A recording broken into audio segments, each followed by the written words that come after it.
में यकीन करो कि मेरी बेटी के पास स्वेटर सर्दी का नहीं है। स्कूल वाले कहते हैं तो मैं इसको नहीं दिला सकती। जूता वो ऐसे शूज डाल के जाती है। स्वेटर नहीं है उसके पास। उसने अपने आप को छुरी मार ली थी। शोहर ने अपने आप को। मैं किस जगह पे? इधर उसने मारी थी। पेट में छुरी मार ली? छुरी मार ली तो हालांकि ड्राइवर। हाँ जी। किस चीज़ से? तो जो मर्जी जो उसके हाथ में आता है वो ही। क्या मिसाल के तौर? ये इधर देखिए, इसने मेरे बाजू ये जलाए हुए नजर आ रहे हैं। ये नजर आ रहा है। किस चीज़ से जलाएं बाजू? ये चाय गिराई है। गरम चाय करा दिया? चाय।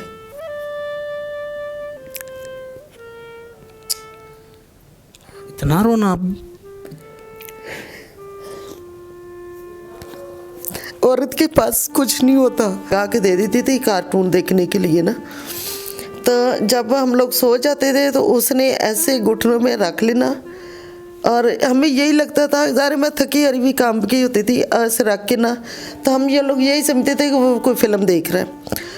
लेकिन हमेशा उसका यही होता था कि ऐसे देख रहा है जैसे कि इंसान पागल देखता है। डराता था देख के? जब मेरी बेटी मुझे कहती है ना, मम्मा मुझे ये चीज चाहिए, अंदर पड़ता है मेरा। अब मेरी इज्जत करते हो तो उसने कहना है ये तो तुम्हारा तो ये यार लगता है, तुम तो इसके साथ तुम्हारा गलत रजिस्ट्रेशन है।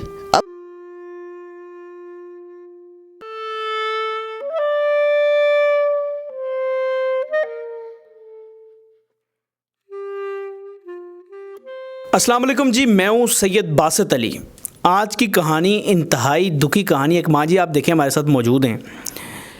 इस उम्र में इनको डाइवोर्स हो गई है, शोहर ने छोड़ दिया है और यकीन करें अभी शो स्टार्ट नहीं हुआ, रो रही। तो जानते हैं क्या हुआ, इनकी ज़िंदगी में ऐसे दुख क्यों आए, वो सब इनसे जानते हैं। अस्सलाम वालेकुम। वालेकुम अस्सलाम। क्या हाल है आपका? शुक्र अल्लाह का, आप सुनाए कैसे? मैं ठीक ठाक। आपका नाम क्या है? नसरीन अख्तर। आप कहाँ से हैं?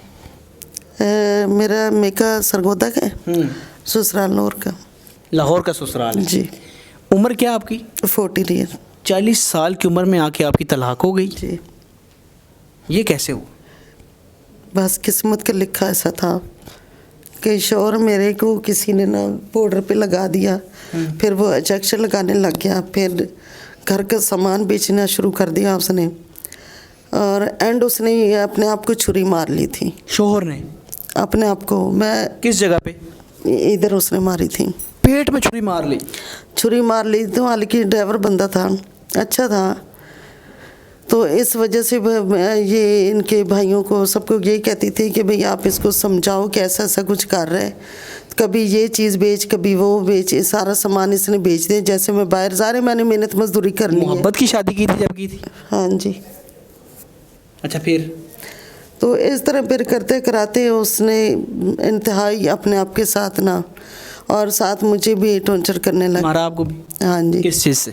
तो जो मर्जी जो उसके हाथ में आता है वो ही। क्या मिसाल के तौर? ये इधर देखिए, इसने मेरे बाजू ये जलाए हुए नजर आ रहा है। ये नजर आ रहा है। किस चीज़ से जलाएं बाजू? ये चाय गिराई है। गरम चाय करा दिया? चाय। छोटी सी बात पे उसने तेरी माँ तेरी बहन। दुख होता था कि यार औरत की ज़िंदगी का ख्वाब होता है कि उसको अच्छा शोहर मिले।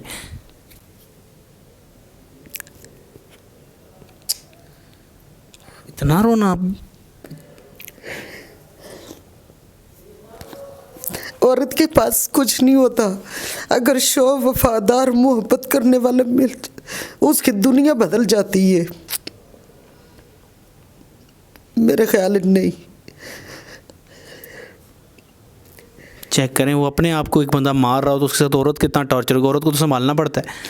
तो वो तो इस उम्र में आके क्यों तलाक दे दी इतनी? मतलब अब तो बंदा गुजारा ही कर ले। इतना हैवी नशा, वो पाउडर जो होता था वो बाजरे की दाने की तरह होता था, और शुरू शुरू में तो वो इससे ना मैंने अपनी बेटी को टैबलेट लेके दिया हुआ था, तो ना ये फूड पांडा वालों का वो लेके दिया हुआ, तो उसमें पैकेज लगा के दे देती थी कार्टून देखने के लिए ना।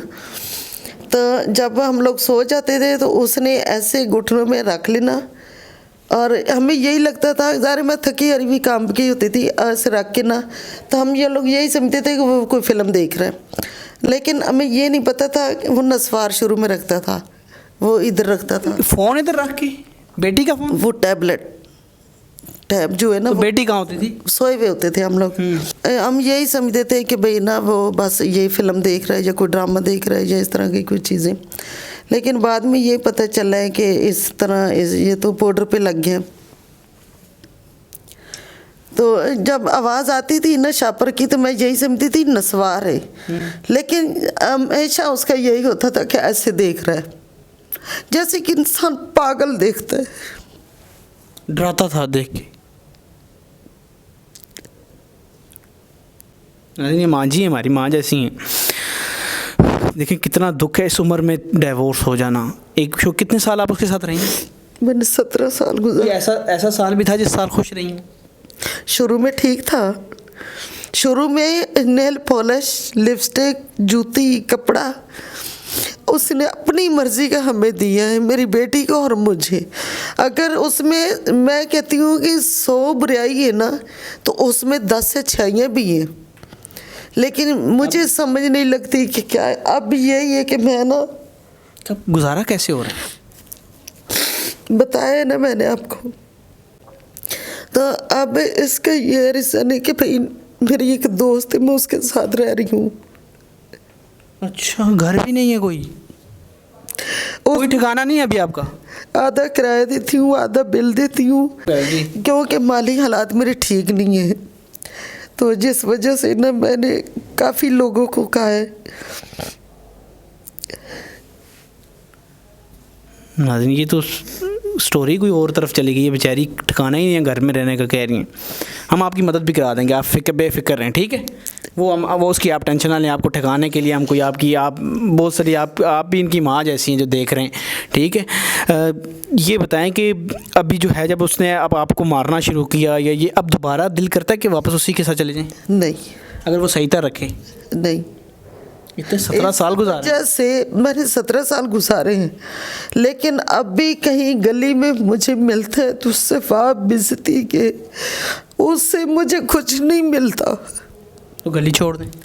कितनी गली छोड़ूंगी? 1 छोड़ूंगी, 2 छोड़ूंगी, 10 छोड़ूंगी। शहर छोड़ दें?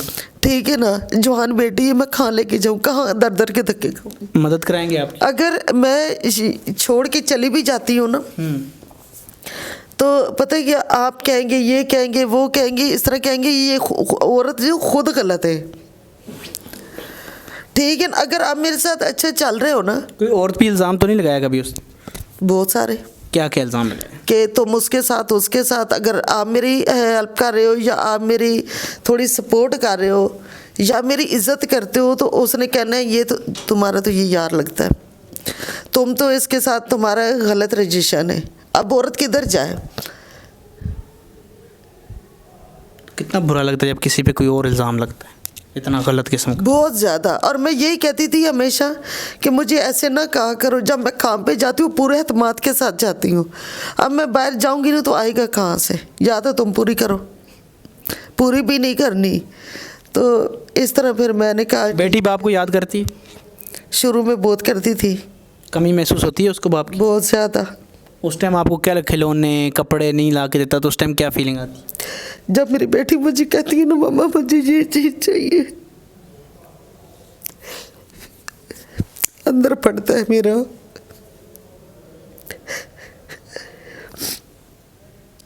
क्या इनके दुख निकालूं?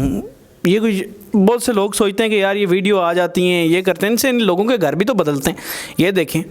लेकिन अब ये बेचारी देखें, क्या कहूँ मैं अब इनकी लाइफ स्टोरी। फिर ये मसला ये होता है कि जब किसी के साथ हम चलते हैं ना, औरतें, जब हम औरतें किसी के साथ चलते हैं, आप मेरी इज़्ज़त कर रहे हो या आप मेरी बहुत से ज़्यादा इज़्ज़त करते हैं, मेरी माँ जैसी है, बहन जैसी है, बेटियों जैसी हैं, तो फिर जैसे कि आपके दोस्त होते हैं या आपके रिश्तेदार होते हैं या गली मोहल्ले वाले होते हैं, या फिर वो ये कहेंगे नहीं नहीं वो ये आदमी इनके घर आ जा रहा है, ये आदमी तो इसके साथ ख़राब है, पहले तो ये ऐसी नहीं थी, ऐसी थी, अब ये ऐसी ऐसे क्यों हो गई है। वो कहते हैं ना कि दुनिया गुर्बत का मजाक उड़ाती है। और मजाक उड़ाती है, और फिर मुंह तो पकड़ा नहीं जा सकता, हाथ तो पकड़ा जा सकता है, किस किस का पकड़ेंगे। औरत की मैं समझती हूँ ना उसका कोई घर है ना उसका कोई धार है, चाहे वो बेटी है, चाहे वो माँ है, चाहे वो बहन है, कोई भी रिश्ता है, तो उस औरत का कोई मकाम नहीं है। अगर ससुराल में होते हैं ना तो वो कहते हैं कि जा चली जा अपने घर, अपने माँ बाप के घर चली जा। माँ बाप कहते हैं उधर चली। जब उधर आते हैं तो माँ बाप कहते हैं बेटा घर बसा लो, कोई बात अच्छा, नहीं। ये बताएं इस टाइम ज़िंदगी कैसी गुजर रही है, इस टाइम का बताएं। आजकल कितना मुश्किल हो रहा है। आपका दिल नहीं करता अच्छे बिस्तर पे सोएं, अच्छा खाना खाएं, अच्छे कपड़े पहने, सुकून करें?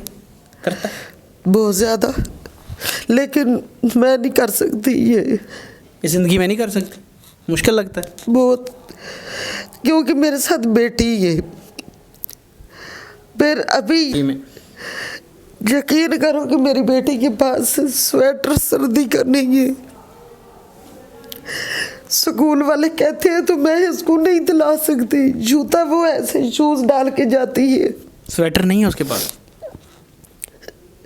तो जो इधर उधर से मिलता है वो फिर मैं या जिसके साथ रहती हूँ आधा किराया देती हूँ, या आधा बिल दे दिया, या कुछ अपने पेट का खा लिया। खाना भी तो है ना। मतलब बेटी के पास स्वेटर भी नहीं है? नहीं। आपके पास है? नहीं। ये तो कपड़े तो ठीक पहने हुए हैं आप, लोग तो कहेंगे ठीक कपड़े पहने हुए हैं, लोग तो कहते हैं। वो कहते हैं ना कि कपड़ा देखोगे ना तो यही लोग कहेंगे कि बहुत कुछ है इसके पास, लेकिन अंदर देखोगे ना तो उसमें कुछ नहीं मिलेगा। मुझे एंड पे ये बताएं, लोग देख रहे हैं इस उम्र में आपकी आंखों में आंसू हैं, उनकी भी माएँ बहनें हेल्प भी करते हैं, तहकीक करके हेल्प करते हैं, वो तहकीक के बगैर नहीं करते। कोई आपके घर देखना चाहे, कोई आपकी रिहाइश देखना चाहे, बेटी की स्वेटर पूछे कहाँ है, आके आपकी तहकीक करे तो कर सकता है? कर सकते अगर इनकी कोई हेल्प करना चाहता है तो नंबर स्क्रीन पे आ रहा है, इस पे कॉल करें, तहकीक करें, करके इनकी दिल खोल के हेल्प करें ताकि ये तकरीबन अपना रह सकें, अच्छा खा पी सकें। बेटी को कोई स्कूल लगाना चाहता है, कोई इनका महीना लगाना चाहता है, इस नंबर पे कॉल करें। आपके नंबर पे बेशक लोग कॉल करें, बहुत कॉल्स करेंगे। नहीं, फिर मेरी किसी टाइम बेटी भी तो होती है, उठा लेती है। मैं अपनी टीम का लगा दूँ? लगा दे, सोच लें, क्योंकि ये बाद में बड़ा वो होता है ना। लेकिन ये है कि मुझे कोई तंग ना करे। तंग नहीं करेगा, आपका नंबर लगा देते। ठीक, ये नंबर स्क्रीन पे लगा रहा हूँ और इस नंबर पे कॉल करें, इन्हें तंग ना कीजिएगा क्योंकि इस उम्र में इनको तंग करना देखें कितनी बुरी बात है। तो आप जब इनको कॉल करें और इनकी हेल्प कर दें, फिलहाल मुझे इस उम्मीद इस यकीन के साथ इजाज़त दें कि इंशाल्लाह इन माँ जी की ज़िंदगी में हंसी आएगी। दोबारा आपके साथ जब वीडियो बनाएंगे फिर हंस के बनाएंगे, ठीक है? इंशाल्लाह। चलें एक हंसते हैं, आज से हेल्प हो जाएगी। थैंक यू, बहुत बहुत शुक्रिया आप लोगों का, और आपसे बात करके अच्छा लगा। पूरी टीम का शुक्रिया अदा करती हूँ और उम्मीद है कि आपको हमदर्दी तो खैर किसी किसी को होती है, लेकिन जो करेगा उसके भी शुक्रिया अदा करती हूँ, जो नहीं करेगा उसका भी शुक्रिया अदा करती हूँ। और सबसे बड़ी दुआ ये है कि आप सबकी माएँ बहनें बेटियों के अल्लाह मियाँ नेक नसीब करे और एक घर वालों कोई मेरे जैसे बदनसीब न हो। नहीं माँ जी, ऐसा ना बोलें, आप बदनसीब नहीं हैं, अल्लाह आपकी ज़िंदगी में अब नसीब डालेगा इंशाल्लाह, टेंशन ना लें। तो इस नंबर पे कॉल करें, इनकी हेल्प करें। मैं और कुछ नहीं कहना चाहता, इनको दुख ही नहीं करना चाहता। मुझे दें इजाज़त। खुद